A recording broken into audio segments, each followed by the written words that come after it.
E pentru cunoscători, pentru pasionați, pentru cei ce calcă frâna numai când sunt obligați, pentru cei ce dau blană cu orice ocazie și știu să dispară dacă-i vorba de razie, pentru fetele ce stau în dreapta cochete, dar devin sălbatice așezate pe banchete, pentru conducătorii ce-s gata să te șocheze și pentru domnișoarele ce știu să-i premieze, pentru girofarul ce se pierde în noapte, pentru că nu-ți dovezi chiar dacă există fapte, pentru cei ce aplaudă și susțin fenomenul, dați în gura închisă, locul de start fiind misterul, pentru cel dintre mașini care știe să dea startul și pentru roțile ce la plecare rup asfaltul, iar pentru cei infiltrați sub acoperire, băieții vă recunosc dintr-o privire. Mașini ce fac orașul mai frumos, se întrec în orice loc întunecos, iar te zâmbesc din dreapta, totul dispare când apare garda. Mașini ce fac orașul mai frumos, se întrec în orice loc întunecos, iar te zâmbesc din dreapta, totul dispare când apare garda. E pentru cele ce la diferite expoziții stau întinse pe capot în diferite poziții.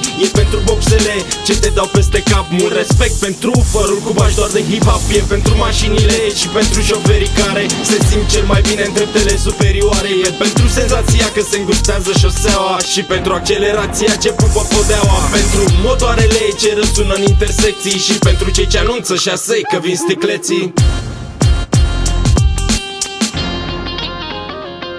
Mașini ce fac orașul mai frumos, se întrec în orice loc întunecos, iar te zâmbesc din dreapta, totul dispare când apare garda. Mașini ce fac orașul mai frumos, se întrec în orice loc întunecos, iar te zâmbesc din dreapta, totul dispare când apare garda.